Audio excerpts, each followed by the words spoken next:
Wait, you thought my Nykaa Hot Pink sale recommendations were over? Not even close.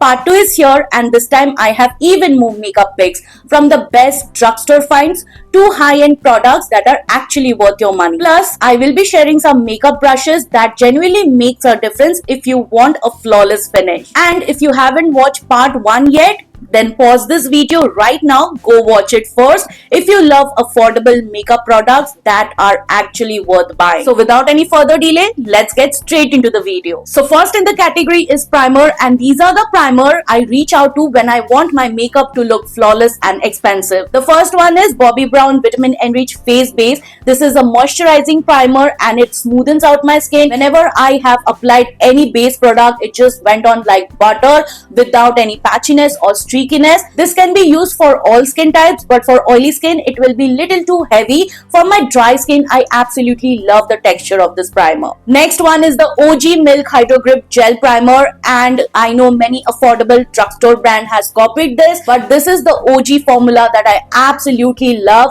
It gives me hydration, smoothens out my skin, makes my makeup long wearing because of its tacky nature. It just sits so beautifully on my dry and matured skin. If you're looking for one grippy primer that lasts quite well, you can try out this. And last in the primer is YSL Touche Éclair Blur Primer, one of my favorite high-end silicone based primer. It just smoothens out my textures and pores and gives me a very smooth canvas to work on. This is not very drying, it is very hydrating. It also has shimmer specks in it which does not add any glow to the skin. So if you're looking out for one silicone based primer which does it all, you can try out this. Now coming to the skin tint category, and the first one has to be the Smashbox Hello Healthy Tinted Moisturizer. My shade is medium, and this is a very beautiful medium coverage skin tint which adds a dewiness, hydration, and feels absolutely lightweight. Dewiness just gives you a healthy radiance to the skin. It will be little too much for oily skin type, but you can prep your skin likewise, and this is something I have been using all year long. Even I have used it several times in hot and humid climate,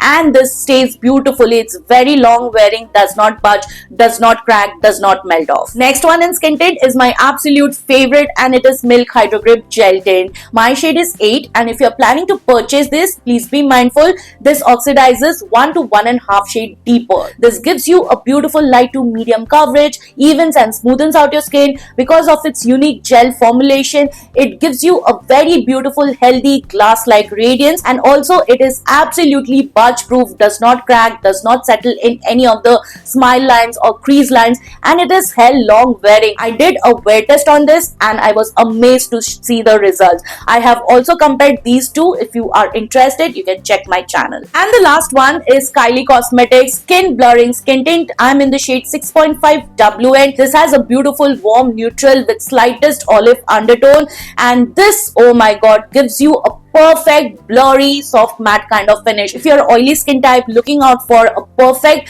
skin tint which lasts pretty well on your type of skin, you can try out. It is my winter shade, so I cannot wear it in summer, but in winter also it feels absolutely comfortable on my dry and matured skin. Now coming to the foundation category, if you're looking out for some heavy duty foundation for your special events and that is long wearing, you can try the Estee Lauder Stay in Place Double Wear Foundation. This is the reformulated version, and I am in the shade 4 and 2 Spice Sand. Though the shade is not perfect on my undertone, but still I can really manage. But this formulation that they have reformulated, it has niacinamide, it has hyaluronic acid and more hydrating skincare properties. It gives you time to blend out, not like the older version, and also it is sweat proof, waterproof, heat proof, humidity proof, life proof, everything proof it is. Next is a drugstore foundation, and with this formulation I can never go wrong. I'm talking about the e.l.f. Soft Glam Satin Foundation. My shade is 32 Medium Neutral. This shade looks lighter when I apply it, but once it oxidizes,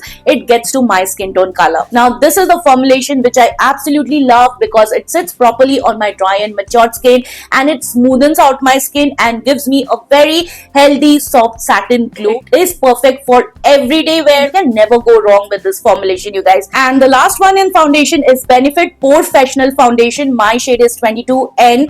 Outstanding. This is my winter shade, or let me tell you, this gives you a beautiful soft satin matte finish. It glides like butter and also smoothens out your skin's texture, blurs your pores, and gives you a filter like canvas to work on. With this formulation, little goes a long way. If you try to build it up, it can look little bit cakey. So always start with light layer, and if you need it, you can totally build up the areas where you need it. Then I have been absolutely loving this Too Faced Melting Sculpting and Bronzing Stick, and this is in the shade Chocolate Souffle, which is tad bit lighter on my skin tone, but it is absolutely going to look perfect on light to medium skin tone. Now this has such beautiful creamy buttery texture that melts onto your skin, and you do not have to do a lot of efforts when it comes to blending. It does not look patchy or streaky or pick your base makeup. This is something I have been enjoying on the days when I want my contour to look natural. It adds a right amount of shadow. The only high-end bronzer I have been absolutely loving for these many years is the Too Faced Chocolate Soleil bronzer in Caramel Cocoa. Now this is the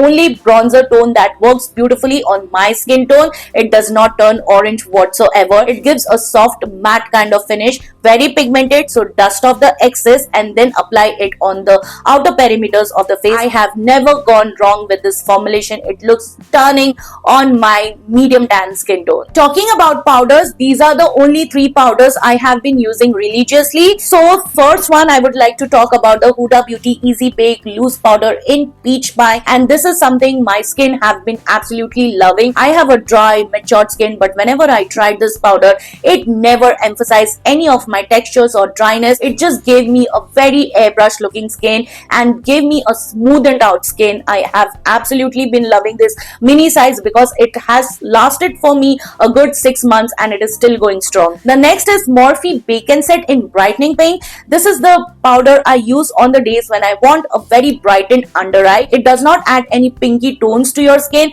It is kind of translucent, but it adds a lot of brightness, and also it gives you a filter like finish. Both of these powders are finely milled, does not provide you with any gray cast, and sits beautifully on each and every skin types. And last favorite is the queen of all the powders. It is the OG Charlotte Tilbury Airbrush Flawless Powder. My shade is medium, and this mini size lasts me a good 7 to 8 months. You can see I've almost hit the pan. I use this on top of loose powder when I want a bit of more coverage, but despite of all that, I have never found it cakey, drying, or felt heavy. I have used it all over my face and it sits so beautifully, giving me an airbrush looking skin. Now coming to the blushes, the first one is Milani Baked Blush. This is a reformulation. I don't think it's available on Nykaa, but whenever it's available, just get it because Milani has nailed with the reformulation. The earlier one looked very patchy and emphasized my texture, but this on the other hand doesn't do that. It's very pigmented. You need to start with light amount, and with this you do not need any highlighter because it adds a beautiful pearlescent sheen on the skin. Today I have used this. Just look at it, how beautiful it looks overall. Perfect for brown skin.